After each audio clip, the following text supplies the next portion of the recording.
Black women, friends, financial besties. Hey, hey, hey. Hey, financial besties. How y'all doing? How you been? How y'all doing? How you been? Can we talk? Can we talk? I miss you guys. Lately, I have been reflecting on the financial advice that we've been given. And it's financial advice that makes my job as a coach really, really hard. Because honestly, that advice is so harmful to us. It's so harmful to Black women. We did everything they told us to do. We earned the degrees with an S, degrees. I guarantee you the majority of us have more than one college degree. We achieved Black excellence, and we played the game. But somehow, we're still tired. We're still underpaid. And we're still not free.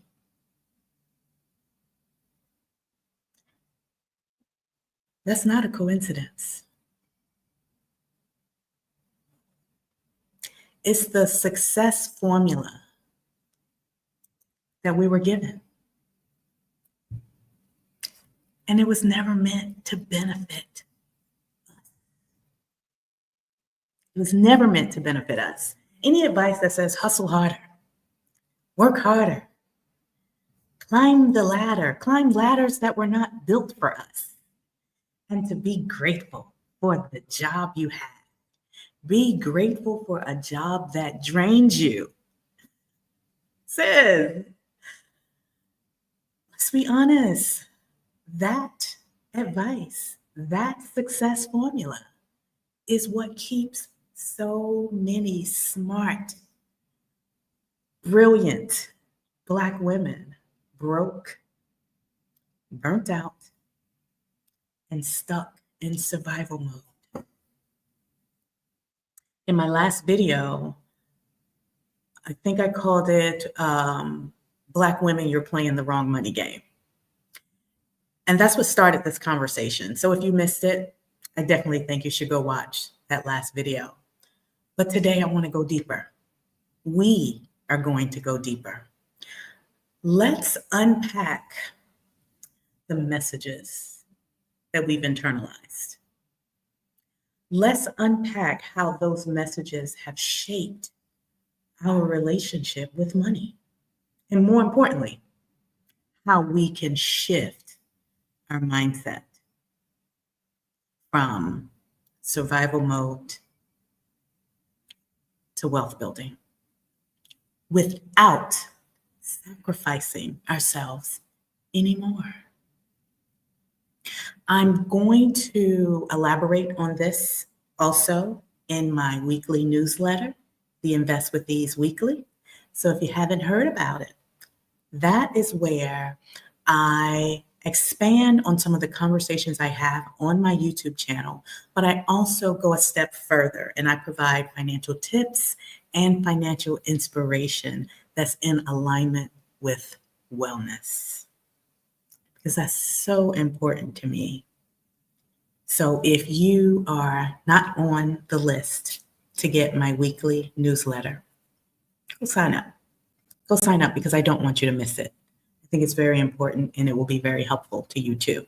Based on the feedback I've been getting so far, it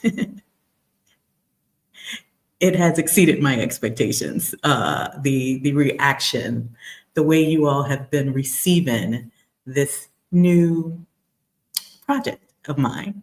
I appreciate it. I read each and every one of your email responses, and I'm really, really happy to hear that my newsletter is landing for you and that it is helpful for you and it's helping you to not only refocus on how to build wealth, but doing it in alignment with your wellness.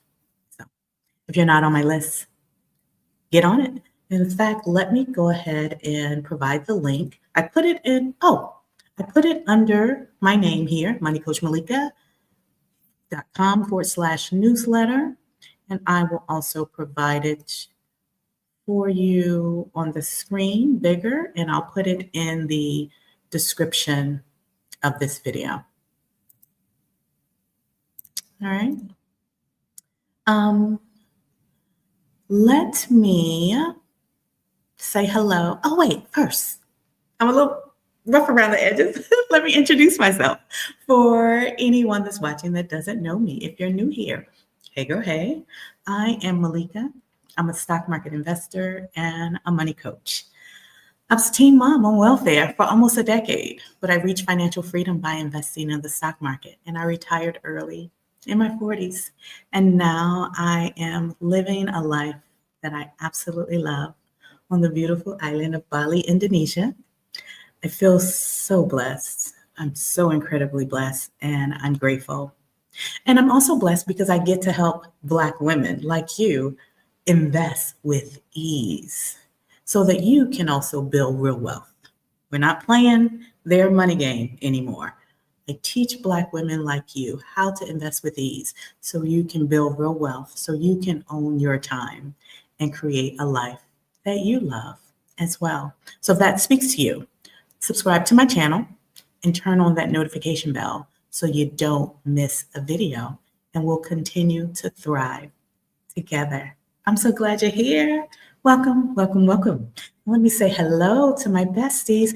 And I also wanted to give a shout out to my most engaged subscribers. YouTube has been sending me an email almost every week with like a community spotlight. And I didn't know what it was. And I just finally clicked through and I was like, oh, these are all of my besties. So I wanted to shout you out for being so engaged on my channel. So if you're here, actually, even if you're not here, if you're watching the replay, I want to thank you. First up, Miss Jametta Johnson. Not only are you a channel member, you are the #1 most engaged subscriber on my channel. What's up, Miss Jametta Johnson? Then next is Shalonda King. Not only is Shalonda a channel member, she's also a member of the Sister Circle, my mastermind, where I coach my sisters on how to build wealth with ease. What's up, Shalonda? And then next up is Miss Penny. Hey, Penny. I also coach Penny too, and she just signed up for my private wealth mentorship. She just signed up for my private wealth mentorship, and I am so excited to support you, Miss Penny. But you are also a active subscriber on my channel. Let's see who else. Miss Deborah S. Hello, Miss Deborah S. How you doing? And Miss Hughes. Hello, Miss Hughes. I am so excited to see so many of my channel members on the list. And some names that I see that are not channel members. Why aren't you a channel member? I provide a lot of behind the scenes and members only videos for my channel members that are at the financial bestie level, but some shout outs to active subscribers that are not channel members. Dominique Trammell. What's up, Dominique? I do see your name often. It's so good to see you. I hope you're here with me live. And Venus Kirby. Hi, Miss Venus. It's so good to see you on this list too. I do see your name often. But yes, for my channel members, I will be doing a special live stream for you all coming up soon. I've had some experiences with the healthcare system here in Bali, and I do want to share some behind the scenes with you. I had one experience where the doctor came to my villa, and then I had another experience where I went to the medical facility. So I will share that with my Financial Bestie members in a members only live stream, and that information will be coming soon. I will share the details on the community tab for members only. So if you are not a member, if you are not a channel member at the Financial Bestie level, now is a good time to join. And if you are only a channel member at the Financial Friend level, now is a good time to upgrade, because I will be sharing more of the behind the scenes of my life in Bali. So shout out to all of you for being the most engaged channel members. I don't know how often YouTube updates this list. I think it's weekly. It's a weekly feature that they send me. But now that I know what it is, I'll make sure I shout you all out, because I appreciate you so much. I appreciate you so very much. And I also thank you for allowing me to adjust the time. 7 a.m. Bali time is way too early. So I put out a poll and I provided some options with some different days of the week and some different times. And you all liked to stick with Friday night, and you chose 10 p.m. I was surprised. I was like, ooh, that seems so late for my East Coast peeps. But 63% of you chose Friday night at 10 p.m. So here I am. It works for me. I'm going to test this out to see if it works, and to see how well it works for you. If after about 2 or 3 live streams, if it isn't, we can recalibrate again. So there is nothing that's permanent. There's nothing that's fixed. I'm fluid like water. So we can adjust. But I appreciate you so very much for making the adjustment for me to make this a good time where we both have good energy so we can connect and just vibe with each other. I may do a live stream also kind of midweek, maybe at a different time, just to test out another time, but it won't be finance related or as planned for with actual topics that I want to discuss. Maybe it'll just be a freelance conversation just to test a new date and time. But anyway, let me say hello. Let me say hello to you all. Miss Eileen, it says you're a new member. Hey, Miss, I thought you were already a channel member. What? Well, welcome back. If you left and came back, welcome back. So happy to see you. Thank you all so much for being here. I really didn't think anyone would show up Friday night at 10 p.m., but I'm happy to see y'all. What's up, Tanya Brooks? How you doing? How you been? What's up, Miss Daisy Martinez, new channel member? I see you. How you doing? How you been? What's up, Venus Kirby? Venus, you were on the channel member spotlight list this week. Thank you so much. Thank you so much for your engagement on my channel. I appreciate you. I appreciate you. Join the channel membership so you can see more behind the scenes videos. I shared a recent video with the channel members, grocery shopping for some of my favorite things that I like to eat. And I was really shocked to see that something was very expensive, like ridiculously expensive, but I still bought it anyway. Still bought it anyway. Hey, Miss Faithful Jones. Good evening, good morning. Hello, good evening to you, wherever you are in the world. Where are you? Where are you in the world? I wrongfully assume that everyone is on the East Coast. I realize my community is worldwide. We're travelers too. So where are you in the world? Let me know in the live chat where you are in the world. If you're watching a replay, hey to you too, leave a comment to let me know where you are in the world. It's so It's so good to see you all with me here on a Friday night. Yes, while dedication to Black excellence has contributed to your success, I'm learning to challenge aspects of it. What aspects of it are you challenging? This will be a good conversation. I'm excited. Thank you for the money, babies. I love it. Love to see them. Hello, Reset with Celeste. How you doing? Yay, Eileen. She upgraded to the financial bestie level. Good to see you. Good to have you. All the videos and live stream for members only are available at the financial bestie level. And the live stream I'll do next will also be available to members at the financial bestie level. You're on the East Coast, Mrs. Faithful Jones. Okay, good. All right, friends, besties, let's get into the topic. Why smart, brilliant? You all are brilliant. Some of the things I've been seeing you do, you all are brilliant. Why are so many of us still broke and burnt out? Let's talk about it.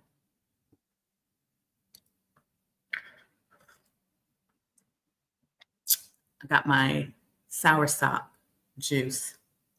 This is a fruit that is known to have anti-cancer properties. So I have a cold pressed juice of it every day. That's how I start my day. I don't drink coffee. I do drink tea occasionally, but since I've been here in Bali, I prefer my soursop. So that's what you'll see me sipping on. Are you sipping on anything? What you got? What you got in your cup? You got a drink in your cup? But why are we still broke and burnt out? Let's start with some of the classics. Let me know if any of these sound familiar to you. We got to work twice as hard to get half as much. You got to budget your money. You got to budget and you got to save for a rainy day. Save. You got to get that degree. You got to go to college. You got to get that degree. You got to get a job and stay loyal to that job. Climb the ladder. Prove to them that you are just as good.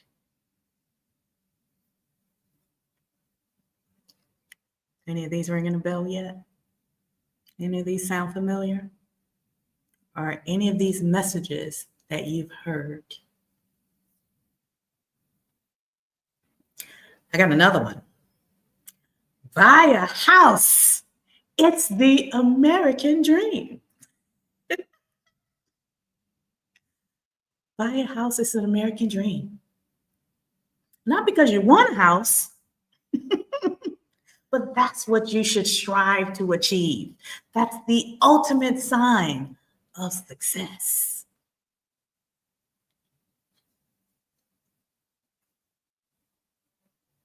Or how about this one? Shh. Don't talk about money. It's not polite. We are not supposed to talk about money. And if you're a woman, definitely don't talk about money because it's not ladylike. It's rude to talk about money.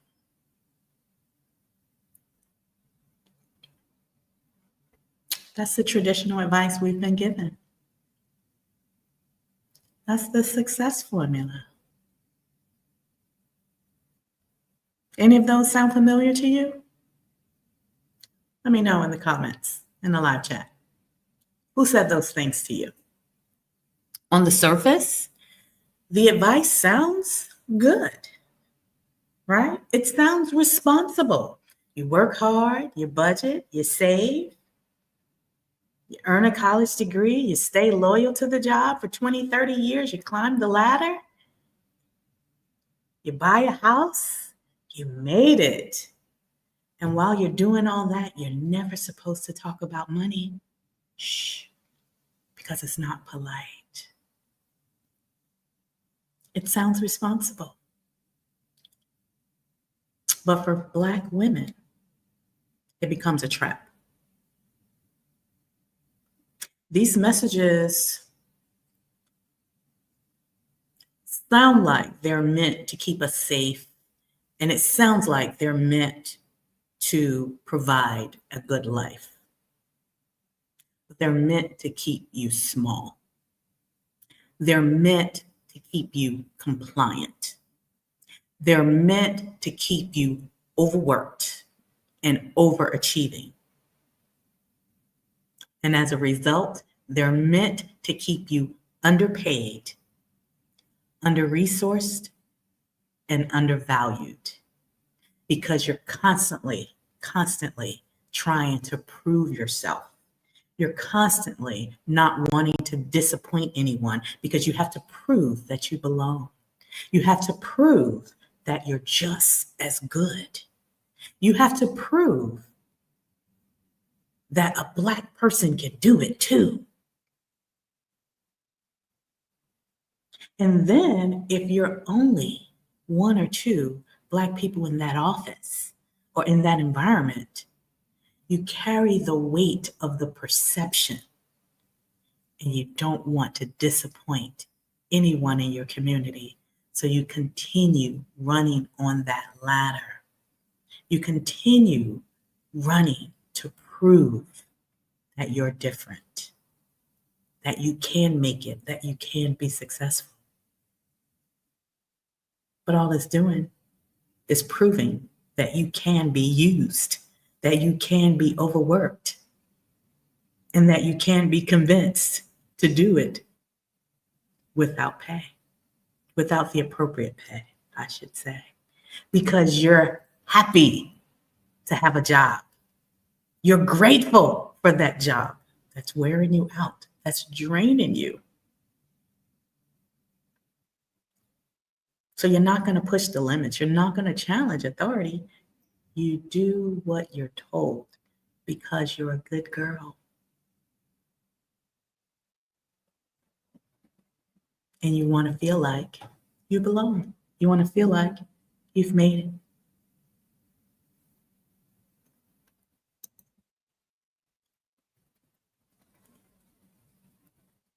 That is why you are so burnt out and why you still feel broke. Their advice keeps us compliant. It keeps us playing defense with our money. We work this job, we budget, we penny pinch, and we save. And then we got to buy all these things to make it look like we're successful. And all we do with our money is focus on paying bills and being defensive and saving for emergencies because we don't want anything to go wrong. So we got to save for this worst case scenario.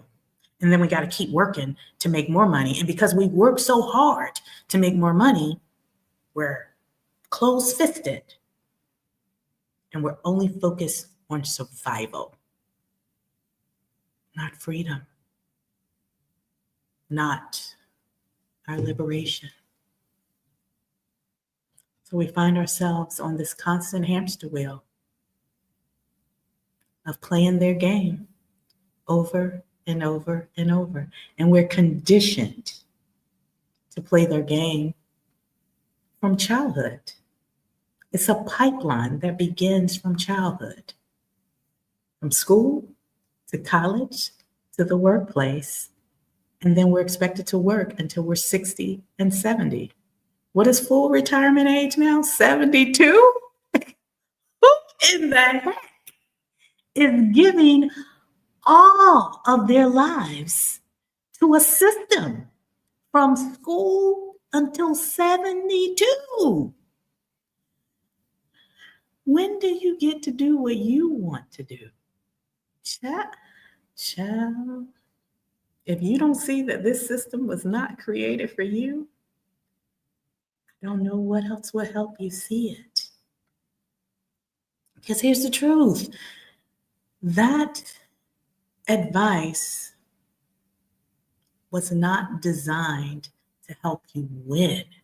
It was not designed to help you become free.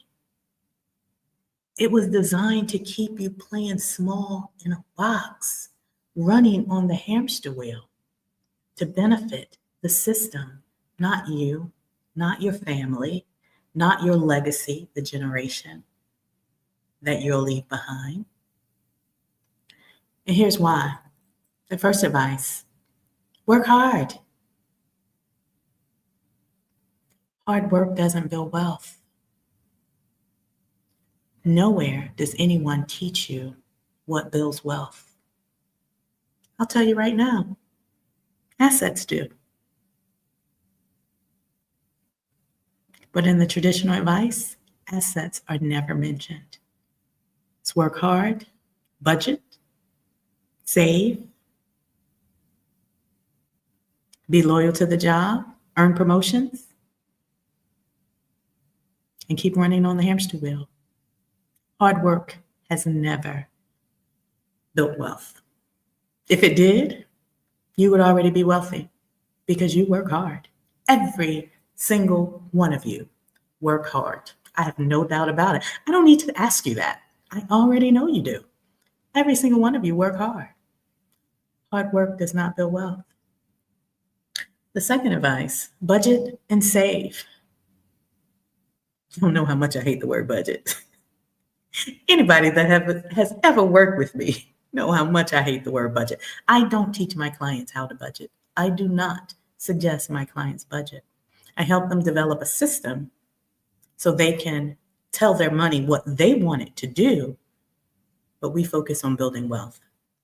Because budgeting is not going to get you free. Saving is not going to get you free. You can keep doing those things if you want to be compliant, if you want to keep living in the box that they designed for you, if you want to keep playing small.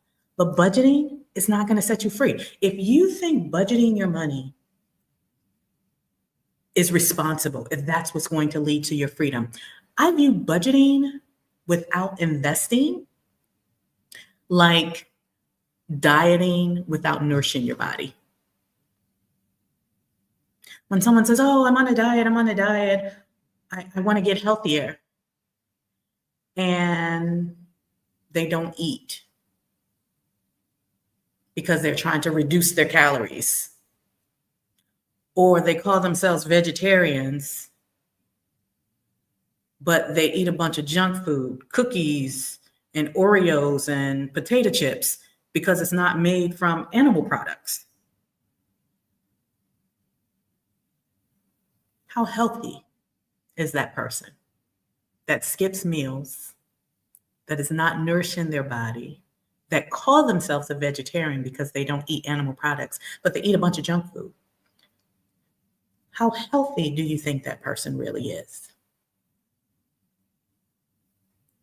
That's what budgeting does. If you're trying to build wealth and all you're doing is budgeting and saving, you're not nourishing your finances. If you're not investing, you're not nourishing your finances. The same way, going on a diet and not eating and calling yourself a vegetarian and only eating junk food and never eating a vegetable, which is in the word vegetarian, which is where the word vegetarian came from, you're not nourishing your body. So you may lose weight. If that's your only goal, then okay, but you're not healthy. Right? No one teaches Black women how to grow their money. But you hear a lot of messages about budgeting and saving. That's not going to get you to freedom. And the degrees. Let's talk about those degrees, shall we? All those degrees that we have all earned. I know the majority of my besties have college degrees, at least one. I'm pretty sure most of us have two or more. I used to drink the Kool-Aid. I did too. I have an undergraduate degree in business, and I also have a master's degree. I have an MBA. I drank the Kool-Aid. But guess what?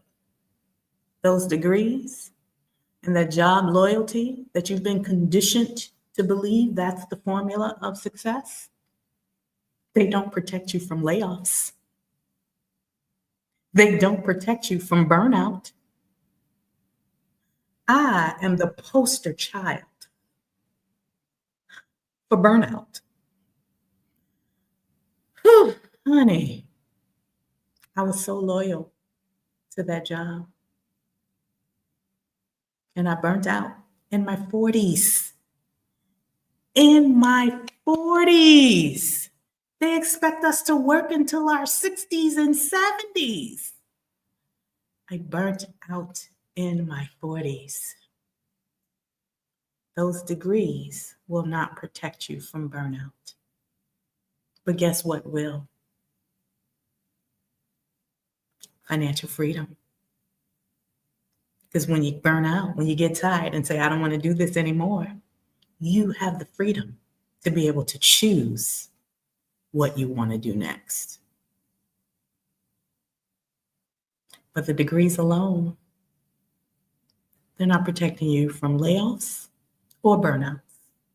There have been layoffs sweeping across the country. Some of my nearest and dearest friends are at risk of being laid off. They are multi-degreed, but they still carry the worry. Will I be laid off next? Okay. And the next one, home ownership.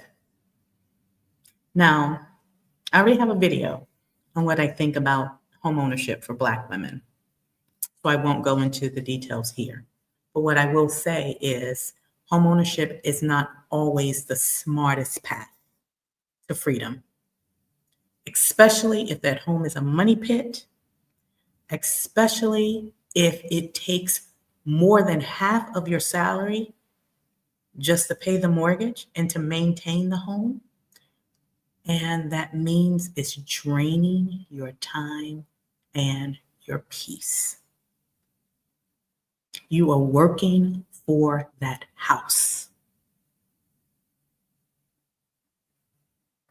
That is not a path to freedom if you are working for the house.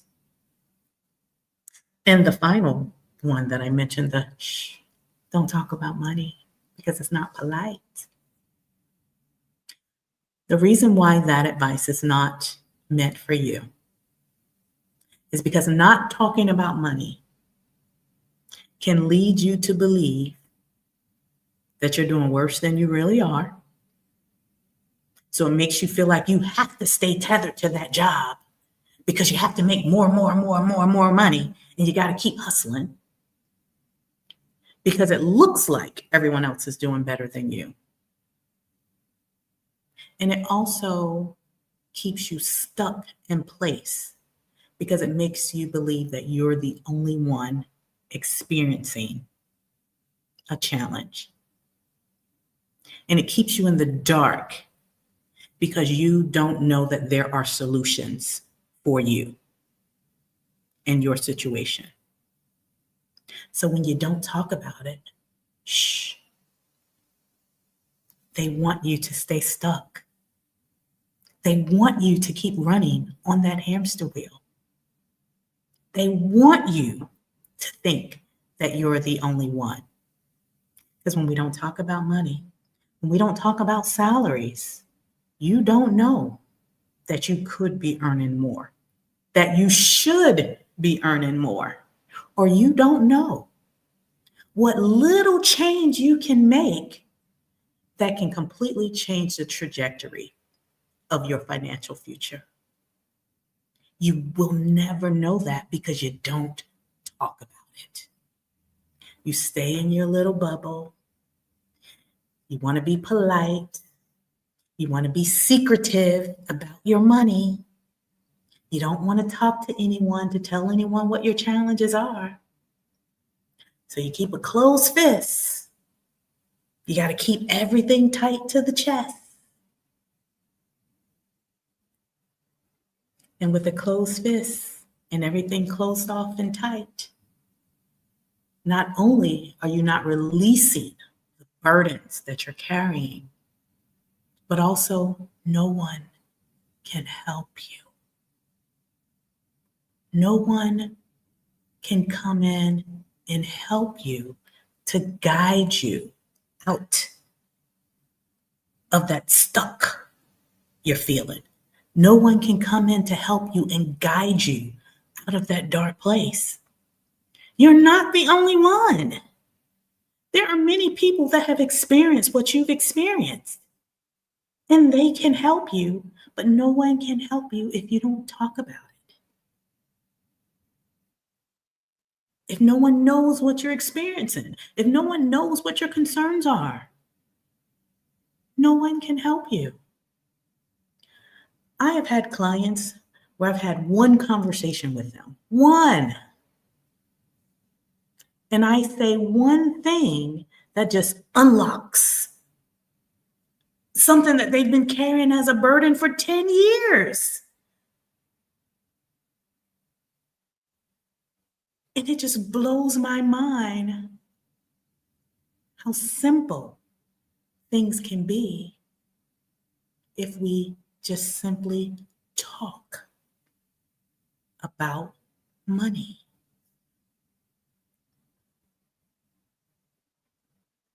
We've been given these messages, we've been given this advice, and we're told it's to protect you, it's to keep you safe. How safe do you feel right now? How protected do you feel right now? I feel extremely safe.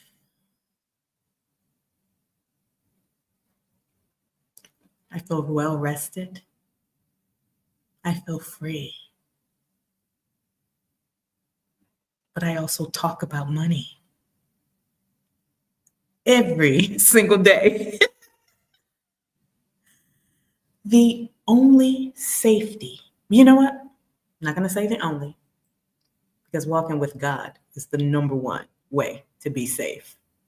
But financially speaking, the real safety comes from learning how to grow the money that you earn so that you can stop exchanging your time for money, so you can stop exchanging your effort for money. When you learn how to grow your money, you can own your time. You can buy your time back instead of continuing to sell your time to an employer in a system that's feeding you these things that are not serving you. When you learn how to grow your money and you buy your time back, you can do more of the things that serve you.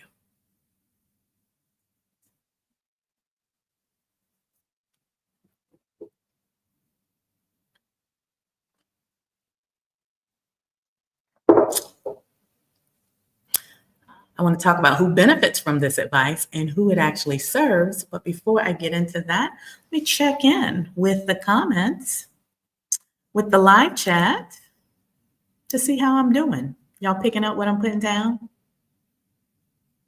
Are y'all picking up what I'm putting down? Let me see. Let me see if you're picking up what I'm putting down.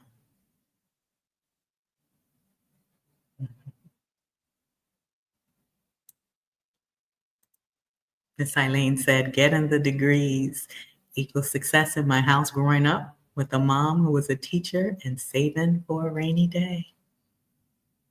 Mm-hmm. Do you feel successful with your degree in your rainy day savings?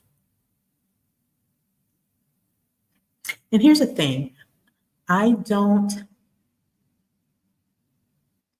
want us to blame our parents for the messages that were passed down to us, because they were messages that were given to them. They were messages that they were taught. So they passed on that to you. And when you think about the generation, I don't know what generation your mom was in, your parents were in, but when you think about the generation they're in, let's say they're boomers, they were right below the generation that had just experienced freedom for the first time. The boomers are in the generation that grew up in Jim Crow. They were in that generation or right next to the generation where there were still whites only and blacks only water fountains. So their perspective of success is very different from ours in our generation. So while that advice may have been meaningful to them, it no longer serves us anymore. So I'm grateful to that generation for doing the work that opened the door so I can see a different type of freedom, so I can experience another level of freedom. That was success for them. Now I am standing on the shoulders of my ancestors. There's another level of success for us. They did that for us, so we wouldn't have to keep repeating it. They did that for us, so we wouldn't have to stay at their level. They allowed us to stand on their shoulders. So I'm not here to bash our parents and our grandparents and the advice that they gave us, because the system is who planted the advice in their heads.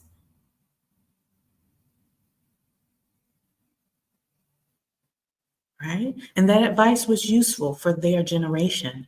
But now that we have the privilege, yes, it's a privilege, for standing on their shoulders. We are standing on the shoulders of giants that did monumental things for our freedom.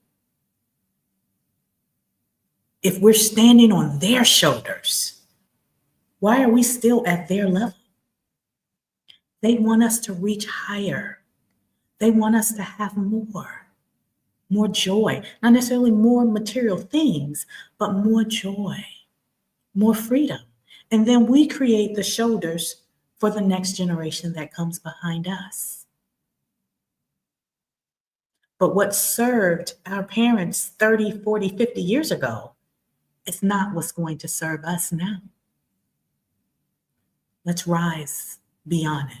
Let's thank our parents for the advice they gave us, and let's continue to rise beyond it. Right?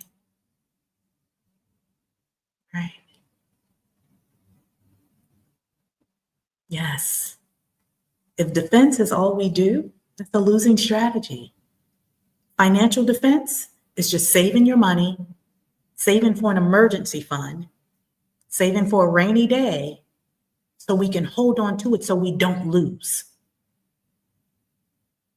Holding everything tight so we don't lose. That is a losing strategy because we're not growing. We're staying on the hamster wheel because we got to constantly need to work in order to make more. And then what we put out is towards bills. And then we save to be defensive so that if anything goes wrong, we can protect what little we have, because we got to constantly work over and over, hustle harder and harder to keep making what little we have. And we got to keep holding it tight. That's a losing strategy because you're constantly in hustle mode. You're constantly working. You're constantly trying to strategize the next way to make another dollar. You want to move abroad, you got to figure out how to make money to move abroad. When you get abroad, you got to figure out how to keep making that money to pay your bills when you get abroad. So it doesn't stop even when you move abroad. Even if the expenses are less, you still got to keep hustling and grinding and figuring out how to make that next dollar to pay more bills and to save. It's a losing strategy because you're still on the hamster wheel. you're still taking that mindset with you that keeps you playing small. But when you open your hands and redirect your money away from things, yes, you need to earn the money, but instead of spending it on things, direct your money towards something that's going to allow it to grow without your time, without your effort. So at some point, you can step off of the hamster wheel. And then you have all of this harvest, all of this overflow available so that you can truly be free. Investing for growth is offensive. You're playing offense with your money. Saving and budgeting is defensive. You don't want to lose money, so you hold it tight. But when you're offensive, you use your money in a way that you're buying assets so that your money can grow. You're not holding it tight. You're allowing it to go so it can grow. That's all I did. I was on welfare for 10 years. So I understand what it's like to want to be defensive all the time. But at some point, you got to cross the line and say, you know what? I've been doing this long enough. It's not working for me. Let me try something else. This losing strategy is not working. I'm tired. I'm burnt out. Let me try something else. Very good comment, Celeste. Thank you for that. Ooh, child, tell you, talk about it. Those degrees cost over $100,000.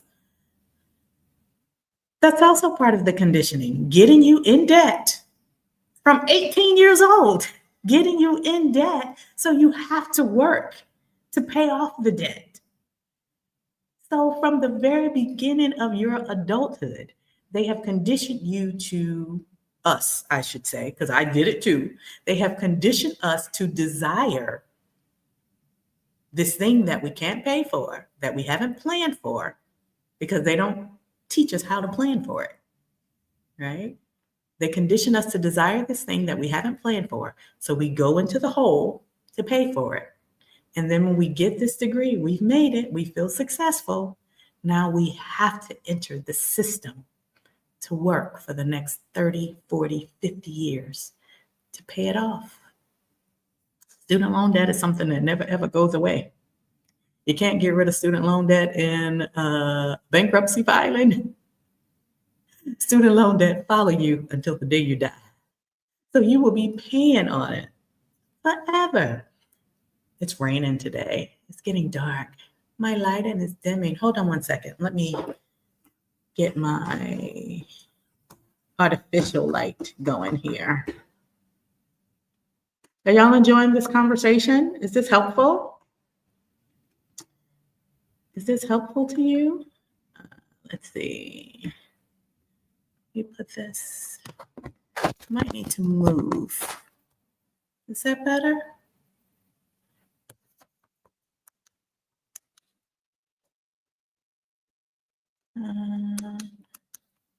Okay, is that better? Better lighting? Yeah, it's raining today, even though I have lots of open windows and natural light around me. It's a dark and gloomy day. But anyway, we'll keep going. Let me know if this lighting is better. If not, I'll move. I'll move over there, closer to that direction.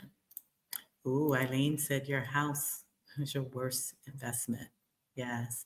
And the house is a bad investment because a house is not an investment. That's the other conditioning that they mislead you to believe. They make you think you're making an investment. This is how you build wealth. Your home as your primary residence is where you live. It's not an investment. You're not buying that to create income. It's your home. So if you want to own a home, if you've started a family and you want the stability, you want to be in a good neighborhood with good schools, I understand that as reasons to want to own a home. You want to raise your family in a stable, safe environment so your children can go to good schools. That's a wonderful reason to want to own a home, provided the home price is within your family's financial means. You're not house poor. You're not scraping by every month to pay the mortgage. If the HVAC system goes out or the roof needs to be replaced, it's not a financial strain on you. And in that case, buying a house is a great idea. But many of us buy homes because we're conditioned to believe that's what we're supposed to do. We're conditioned to believe that is the next step of Black excellence. And we're not financially prepared for it. We use these down payment programs to help us get into the house, but getting into the house is just the first step. That's a 30-year mortgage, and there's a whole lot that can happen in 30 years. And if you're not financially prepared for it, it's going to stress you out. It's going to stress you out. Y'all hear that rain? I love it. It's so peaceful. Let me see if I'm going to show you my view. And the rain is hitting the pool so perfectly. Sorry. Let's take this quick break and show you my view. You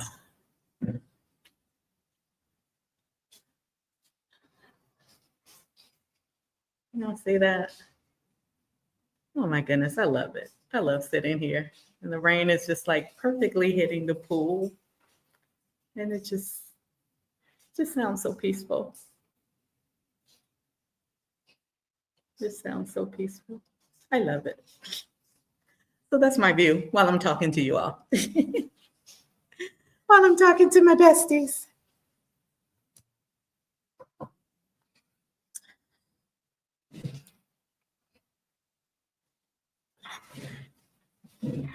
Let's see. I'll do one more comment and then we'll get back to the topic.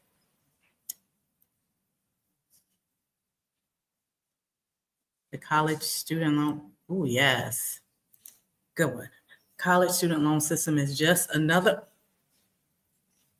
form of sharecropping. Talk about it. Talk about it. Yes, I have not seen the movie Sinners yet. Y'all don't drag me. Y'all don't drag me. I was moving across the world when it came out, and I've been getting settled in.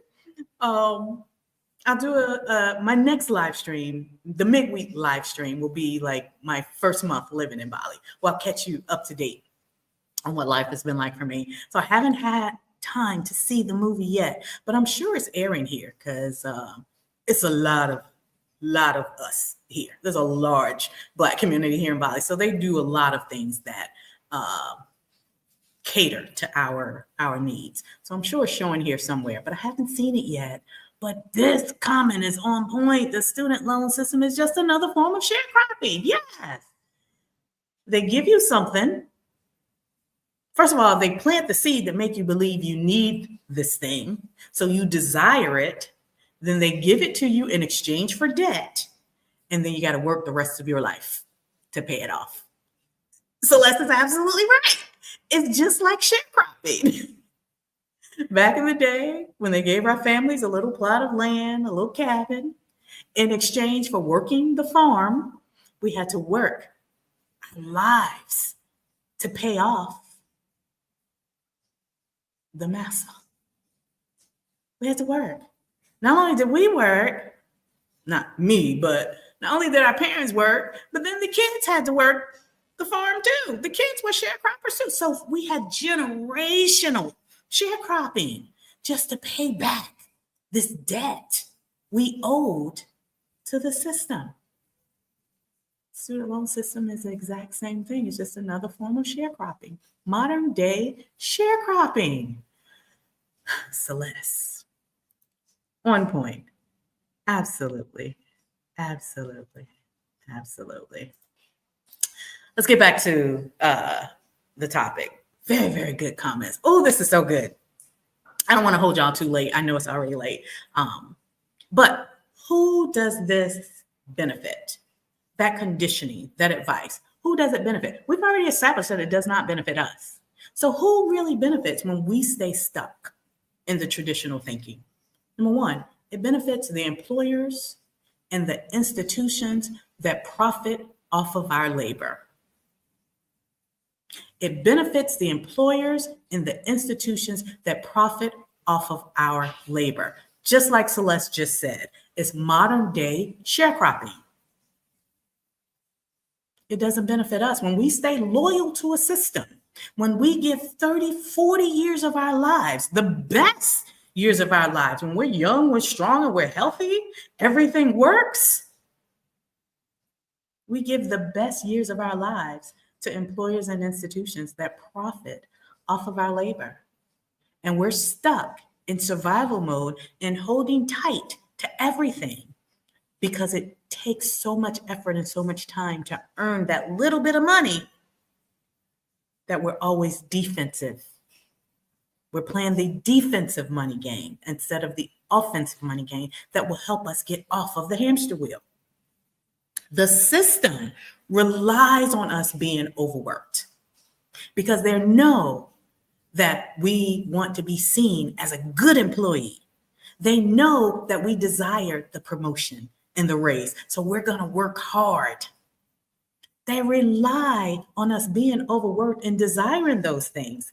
They want us to chase those little tiny raises to get another $1 per year in our hourly wage, to get another $10,000 a year in our annual salary. It's not even keeping up with inflation. Not only that, all of that work, chasing those few raises, it makes us so exhausted where we do not have the mental capacity to even dream bigger. We do not have the mental capacity to even think about a different life because we're so tired. All we think about is going back to work the next day. Even when you get 2 days off, Saturday and Sunday. On Sunday night, what are you thinking about? Going back to work on Monday. The emails you left unopened on Friday. The new emails that will be in your inbox on Monday morning. The meeting you got to go to at 10 a.m. the next day. You're mentally exhausted and you can't think about anything else. The system relies on you being stuck in that mode. It needs you to stay in that mode. Society teaches Black women to work hard, to get degrees, and to carry everyone except for ourselves. Work hard, get degrees, and take care of everyone except yourself. We don't invest. We don't own any assets. I've seen people all over social media. Black women are the most educated in the United States. Like it's a badge of honor. Okay. And what is that degree doing for your life? What is that degree doing for your wellness? What is that degree doing for your freedom? So now that you're educated, that's great. I'm not downplaying education because my education is what earned me the salary that allowed me to invest. So I'm not downplaying education, don't get me wrong. But we're the most educated in the United States. What are we doing with that degree? And then what? When we earn that degree, and then what?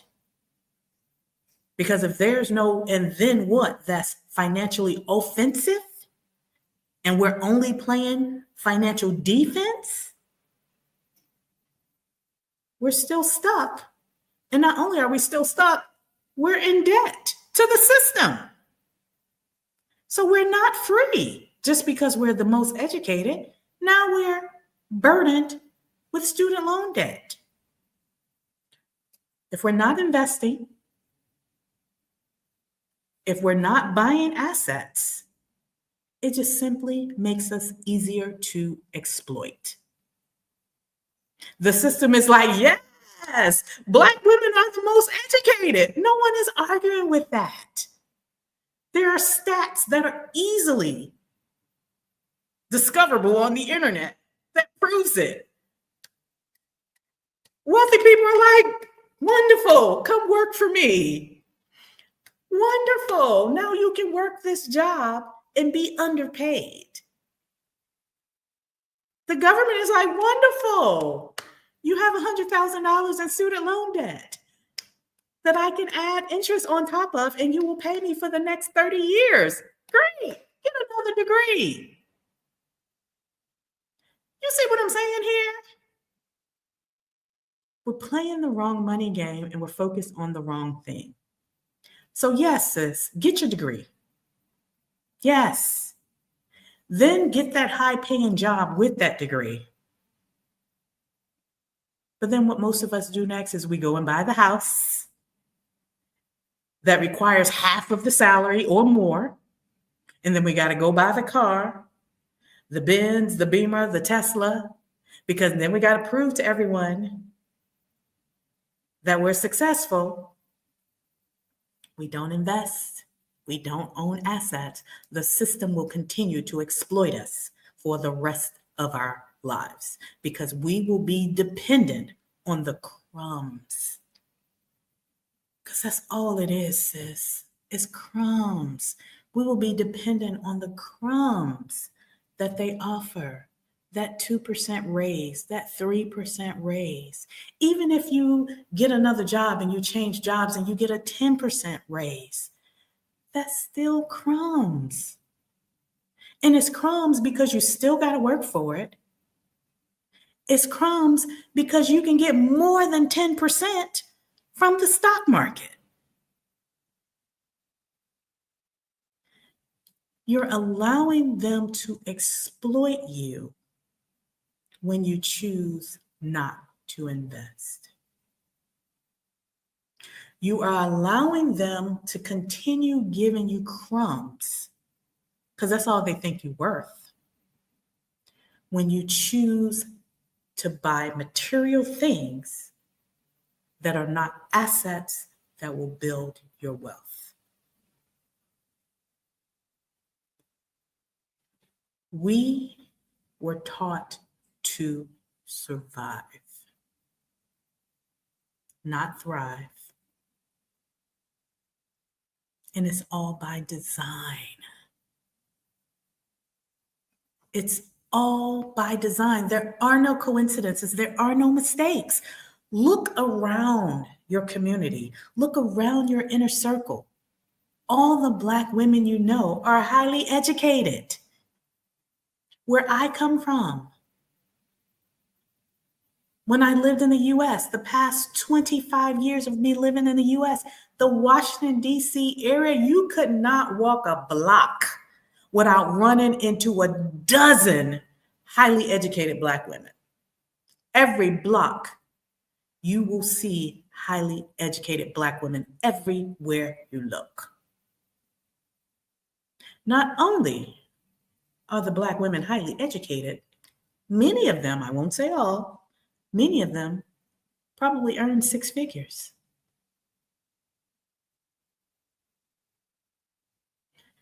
But unless you're investing and unless you're buying assets to build your wealth, you are still in the system that's exploiting you every single day.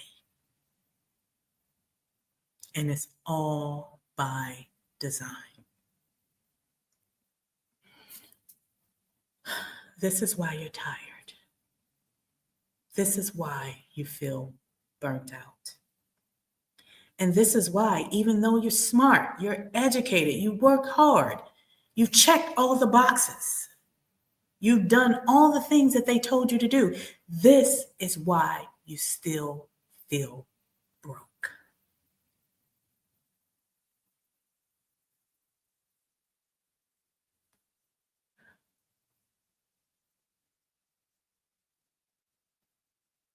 Sis, you do not have to keep playing their game. You do not have to stay stuck in their system. Let me tell you what actually builds wealth. And I'll say it plain if it wasn't clear before. The one thing that actually builds wealth is ownership. That's it.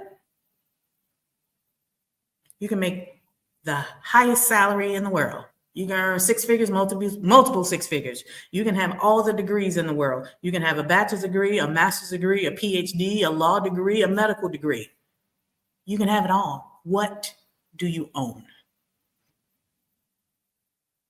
What do you own that appreciates in value? You have to take the salary you've earned and buy assets that appreciate in value so that you can create money with ease. So you can create money without being on their hamster wheel, without exchanging your time and effort, without hustling, even as an entrepreneur. You're still mentally tethered to their system if you're hustling, even as an entrepreneur. Even though you're doing it your own way, it still requires your time and your effort, and you're still exhausted.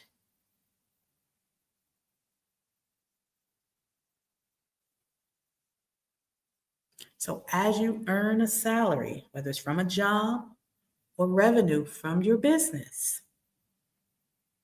a large portion of that should go towards building what you own, building your ownership, building quality assets through investing, so that at some point you can get off of the hamster wheel. You can step away from the system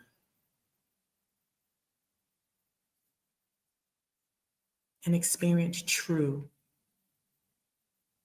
ease. So for me, investing means using my money to buy assets in the stock market that builds wealth over time. I am not trading. I am not stressed. I am not hustling. I am not confused. My assets in the stock market increase over time. And that allows me to tell my money what to do. My money works harder than I do. I still work a little bit. I ain't gonna lie and say I don't work at all. I'm working right now. But I also didn't get out of bed until 9 o'clock. I rose slowly, no alarm clock. I got up when I was finished sleeping. I decided that I wanted to go live at 10.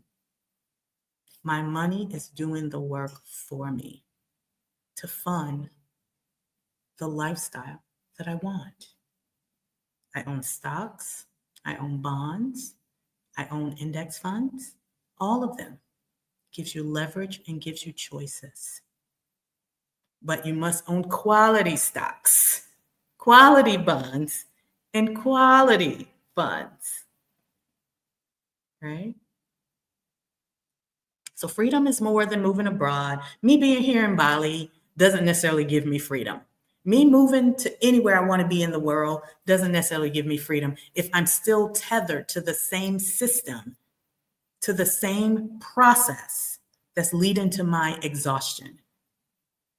You're still not free. So it's more than quitting your job. It's more than moving abroad. It's about owning your time. If you don't own your time, you are still not free.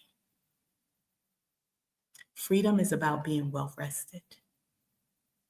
Freedom is about choosing when you want to work and when you don't want to work, right?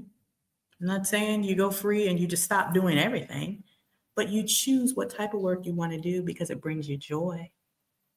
And then you also choose when you want to do it. I just signed up a new client in my private wealth mentorship. She looked at my calendar. She said, "Oh, do you have any more days available?" "Hmm, these are the days I choose to work."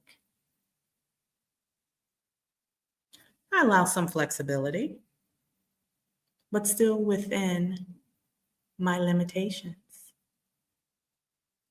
still based on when my energy is at its peak. When I'm well rested, when I can choose when I want to work and my energy is at its peak, I can show up for you and be the best person to coach you because I feel great. I'm optimized. My brain is at its peak. I can think critically. I can help you to solve your problems. But if I came to you as a coach exhausted, rushing because I got another client behind you, or rushing because I had something right before this, it wouldn't serve you because I'm not my best. I'm tired. Freedom is when you can choose to work and when you can say, "I'm tired. I'm going to rest now." Freedom is when you can say no to things that are not aligned. I'm not the best coach for you. This is what may serve you better. She may have a program that's a better fit for you, right? It's about having options, not obligations, right? And it's about being intentional about what you want your life to look like, being intentional about how you spend your time and your energy, being in tune with your body to know I've reached my limit. I'm tired now and I want to rest. Not exhausted, where I have no choice but to rest, but to be so in tune with your body where you can say, it's time to rest before I get exhausted, right? Ownership allows you to be able to do that because other people will do the work for you. Your money will do the work for you. When you invest in the stock market, you know who works for you?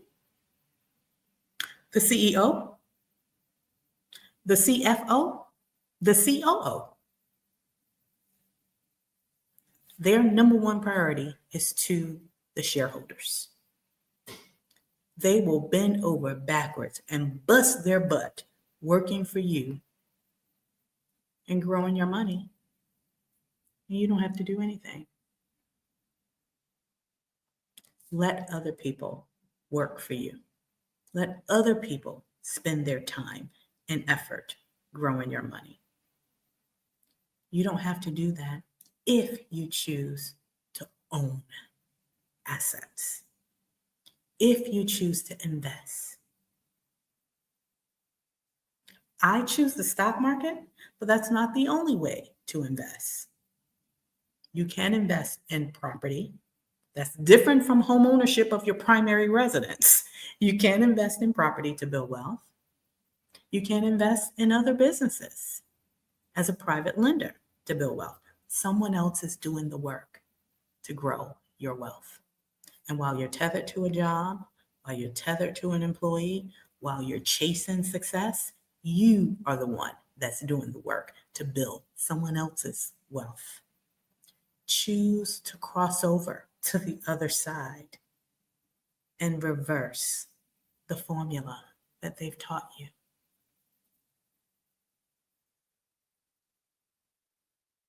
Right? What is some traditional advice that made you feel safe, but it's keeping you stuck and you're trying to unlearn it? Talk to me in the chat. Let me see if I can help you. What is one piece of traditional advice that you've heard, that you've been conditioned to believe, that you've been doing for most of your life because it made you feel safe, but you realize now that it's actually keeping you stuck and you're trying to unlearn it? Share it with me in the live chat if you're watching me live, or share it in the comments if you're watching the replay. Let's unlearn these things together. That's the space I want to create here. Let's unlearn some of these things together. All right? Because if you've been playing the wrong money game, if you've been playing the game that they designed for you, you can shift away from it. It's more than budgeting. It's more than saving. You don't have to hustle harder, right? You just simply need to decide that I want to do this differently. Acknowledge that you've been conditioned and decide that you want to do something different. You have to stop playing defense where you're only focused on cutting back, budgeting, saving for emergencies, and avoiding problems. Reducing your expenses, cutting back the lattes, stop eating out, brown bagging your lunch, like all of that traditional advice, that's just defense. The other side of that is playing offense so you can actually win. Playing offense so you can grow your money, so you can build the wealth, grow your assets, and design a life that feels good to you. Right? This is why I'm so passionate about investing. It's not something I get up here and talk about just to talk. It's something I actually do in my own life. And I hope I have demonstrated that to you, not just with my words, but with my actions. When I say these things, it's not something I've read in a book. It's not something that I learned in a class. It's my life. It's what I actually live day to day. When your money is working for you, you get to own your time. Right now, if you're tethered to an employer, you're renting out your time to the highest bidder. And you're still running on the hamster wheel. All right. Let me see some of the messages that you thought were safe, but you're trying to unlearn it. I'm going to move over here because it still looks dark over here to me. I'm going to move over here to the couch. Hold on one second. And then I'm going to look at your comment. We're just going to do a quick shift.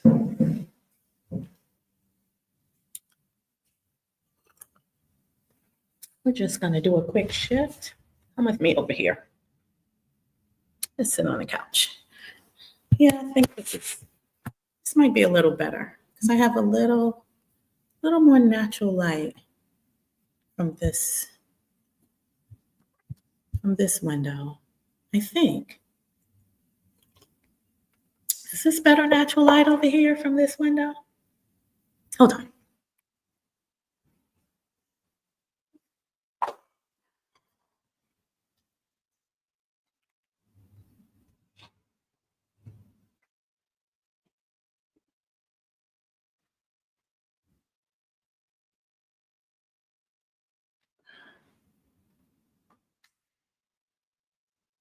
Yeah, it's raining today. It's a dark and gloomy day. I actually have an appointment in a little bit. I have a guided stretch session where the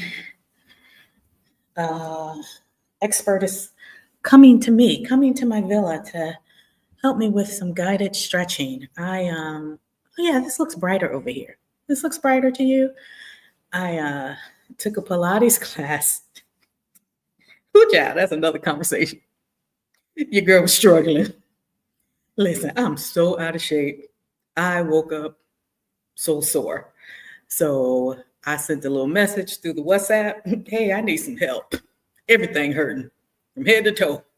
So they're going to come over and help me stretch out some of these kinks. I think they're coming at 12. Yeah. So I'll wrap up here in just a minute. Hold on one second. I forgot my mouse.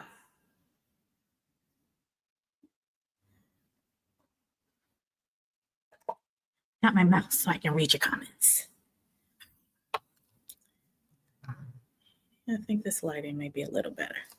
Let's see. Unlearning. I'm so grateful. Oh, you're welcome, Miss Tanya. You're welcome.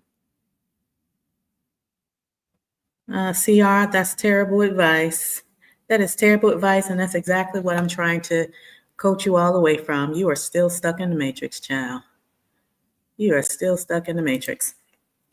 Celeste, unlearning, wanting the markers of success. I've been told I should want, or that someone in my position should have. So, Celeste, my question to you is, what do you want? What does success mean to you? And this is not a question to put you on a spot. And you can feel free to share if you like, or something I just want you to think about and maybe journal for yourself. Because I had to redefine success for myself. I've been where you are, and I understand where this comment is rooted in. I had to redefine success for myself. I remember being in a position and a state of mind where I desired a bigger house. I had a 3-bedroom townhouse. Once my daughter went off to college, it was just me. I felt like I should have a bigger house. I felt like I should have more space. I remember desiring to own a Tesla when Teslas first came out, when they were trendy before we hated the CEO. My car was fine. I drove a Honda Accord. The Honda Accord was so me. It was black, had tan interior. It had all the bells and whistles when I bought it. But I felt like I should have a better car. Because, like you said, someone in my position should have something better, bigger. I remember going home down south to visit family. And I remember one of my cousins saying, "This you?" Referring to my car. "This what you driving?" Like, he was shocked that this was all I was driving. And that comment stuck with me. It really stuck with me, and it had me thinking, should I upgrade my car? Thankfully, I never did. But I understand where that conditioning comes from. You know, the messages we receive in society in general. So I ask you, what does success mean to you? What do you want? When I took the time to ask myself that question, I realized I did not want a bigger house. I didn't even want the house that I had. I definitely didn't want a more luxurious car. I wanted to be free. I no longer wanted to do the work that I was doing. I was about to say I didn't want to work. That's not true. I do want to work. I do want my life to feel meaningful. You can call it work or not. I feel like what I'm doing now is more purposeful. It doesn't feel like work. I love being a coach. I love helping you achieve your goals and having your aha moments, right? So it doesn't feel like work to me, but depending on how you define it, some people may consider it work. But I didn't want to do the work I was doing anymore. I didn't want to do work that wasn't aligned with my desires in life. I didn't want to do the work that made me feel exhausted. I didn't want to work with people that I didn't like. I don't have to do that anymore, right? So what does success mean for you? Success for me means freedom, freedom of choice, freedom for me to decide every morning when I wake up what I want my day to look like. If that means getting on live at 10 a.m. to hang out with you all, that's freedom for me because that's what I choose to do, right? So let's think about or journal for yourself. I want you to clearly define with detail what success looks like and feels like for you, right? And what do you want and how can you align your life with what you described in the journal? Okay, I hope that helps. Miss Eileen, we'll do one more.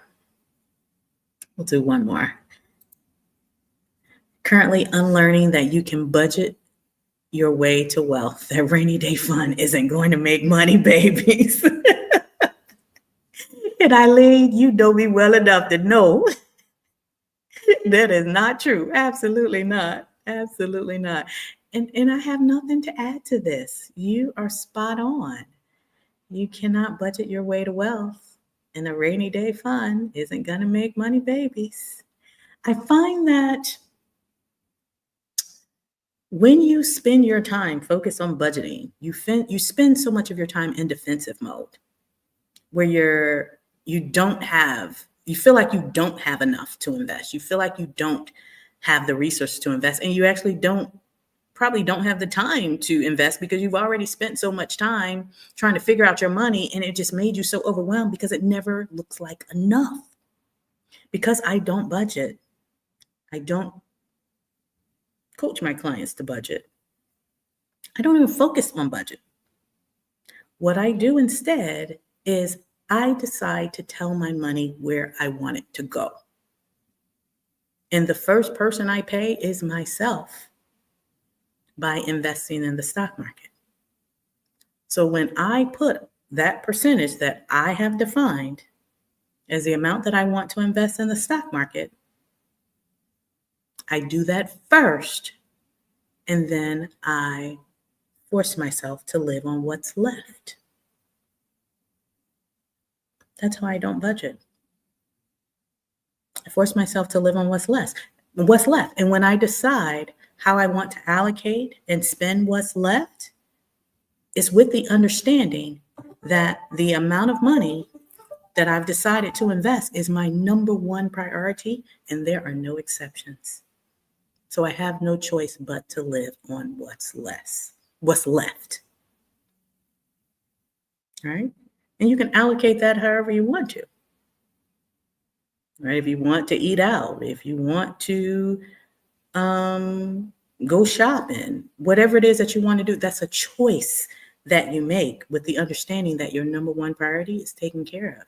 And there's nothing that you're going to do with what's left that's going to undermine your number one priority. But if you're so focused on the budget and the saving, you never get a chance to even think about the number one priority.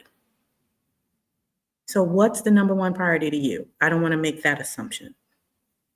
I'm sharing the way I think about money and why I don't budget, but decide what's the number one priority to you.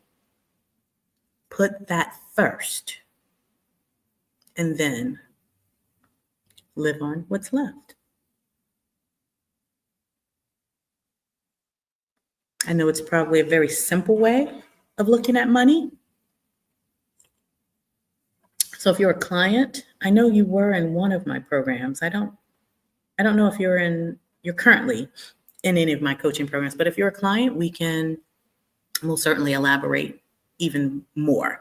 I have systems in the Sister Circle and the Invest with Ease program. I have systems to help you structure your money in the way that I'm describing. It probably isn't coming across very clear, probably coming across very simple right now, because in my mind, it is that simple, especially when you have your system set up to put your money in the pots where you want it to go, right? So in the Invest with Ease program, I do have a system that my clients use to make managing their money very simple so that they can focus their time and attention on the investing. This lower level part of managing money, the budgeting and the saving, to me, that's like step one. Keeps you in defensive mode, keeps you stuck, keeps you feeling burnt out, keeps you on the hamster wheel. I don't talk about that on YouTube often because that's not where I want you to stay. I want you to elevate.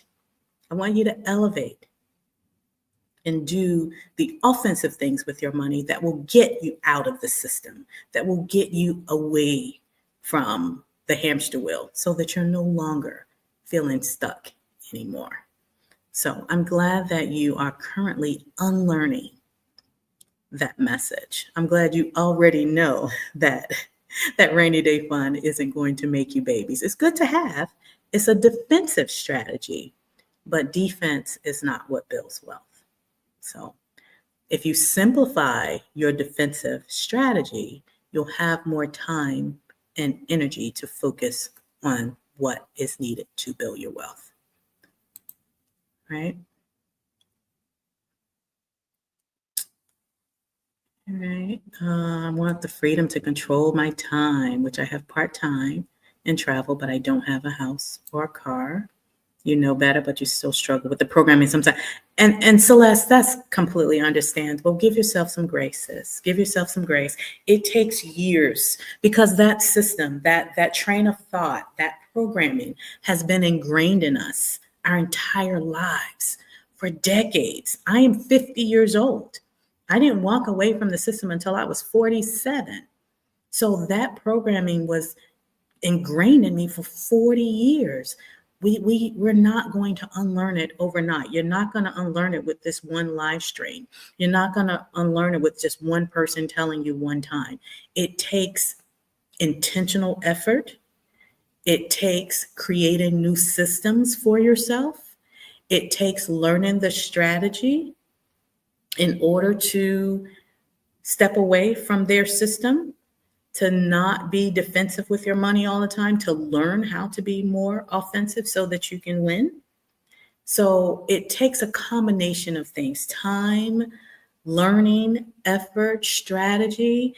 And if you are intentional about learning how to step away from the hamster wheel, how to get unstuck from their system, over time, pieces of their conditioning, you'll start chipping away at it. You'll start chipping away slowly over time, and you'll start seeing like little glimmers of hope.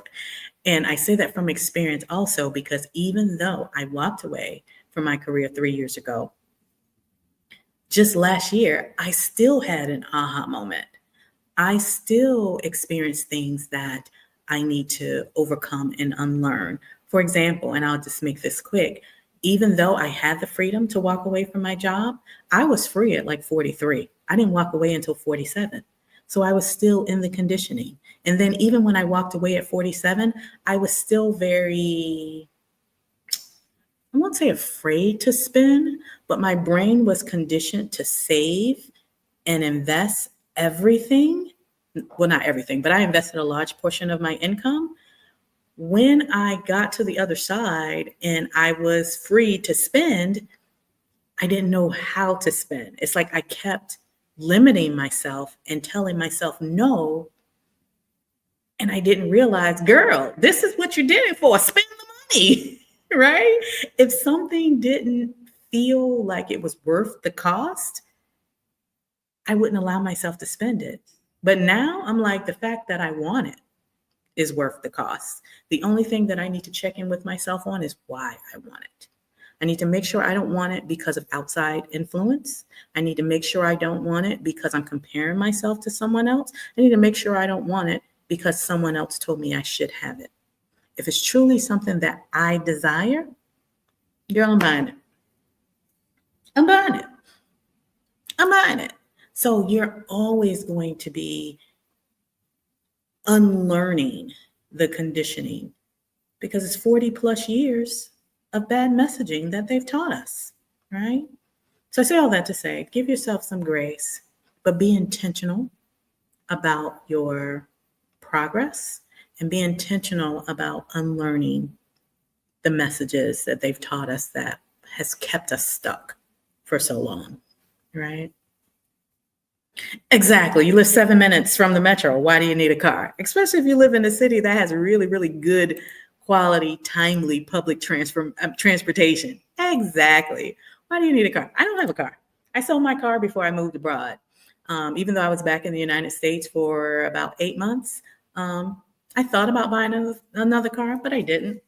I don't have a car. I probably won't ever buy another car. But if there's anyone watching that wants guidance on how to unlearn some of the messaging that has kept us stuck, that has kept us burnt out, that has kept us feeling broke, even though we make a lot of money, even though we make more than enough where we should feel free, especially if you make six figures. There's no reason why you should still feel broke. But if you do, it's not your fault. It's by design to keep you compliant and running on the hamster wheel. So if you want guidance so that you can stop settling for the crumbs and you want to start building wealth, you want to start building your ownership in assets through investing in the stock market, I would love to support you inside my coaching program, Invest with Ease. Invest with Ease is my baby. It's my baby with my sisters that I pour into everything I know, everything I've done, I pour into, and I help you to integrate it into your lifestyle. It's not just a quick course. It's a 6-month coaching program because I don't only teach, I also coach you and support you and help you to integrate the things that you learn into your life so that you can design a life that feels good to you. And as you're integrating these new things that you're learning, that's where the challenges come up. That's where the difficulty come up because you're bumping against all the things that you've always been taught. So that's what the coaching is for. I help you to work through those challenges as you're learning new systems, as you're learning new ways to think, as you're learning new ways to be offensive with your money so that you can build wealth. My coaching program is exclusively for Black women. I love spending my time with my sisters and showing you a better way to live, a better way to create money so that you can own your time. If you would like to consider joining my program, I would love to have you. Let me put it on the screen here so you can learn more about it. You can go to moneycoachmalika.com/services/invest with ease. moneycoachmalika.com/services/invest with ease. Invest with ease. We prioritize building wealth and balancing it with our wellness. It's not just about money. We're not chasing money. We're building wealth and we're balancing it with our wellness because we deserve more than just financial stability. We deserve more than just having enough to pay our bills. We deserve the freedom to own our time and to create a life that we love. The type of life that I live now, I wish every Black woman I knew could have the same thing. And you can because you deserve it. And if you work a job and you make a decent salary, you can do the same thing that I did in order to have your version of freedom. You don't necessarily have to live where I live or live the way I live, but you can do the same thing, follow the same formula in order to live the version of freedom that you want to live. So I welcome you to join me and my sisters in Invest with Ease. But I thank you so much for spending time with me on this late Friday if you're on the East Coast. Again, we're testing this new time.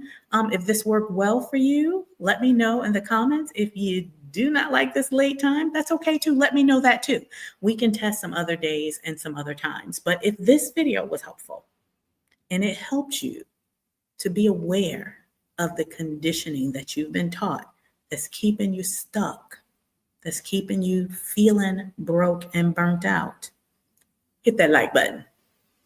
Hit that like button to let me know that this video was helpful. And if you're not subscribed, hit the subscribe button too, so you don't miss the next video or the next live stream that I do. I am going to do a midweek live stream. It's about life in Bali. That one will be less heavy, a little more light, a little more fun. But subscribe to my channel and turn on the notification bell so you don't miss the next video. And watch the last video that started this conversation if you haven't. That is where I give you the full breakdown of how we can stop playing the wrong money game. I will link it up here somewhere, but it's on my channel, Black Women, You're Playing the Wrong Money Game. But until next time, besties, I wish you health first and foremost, wealth, peace, and joy. Bye for now.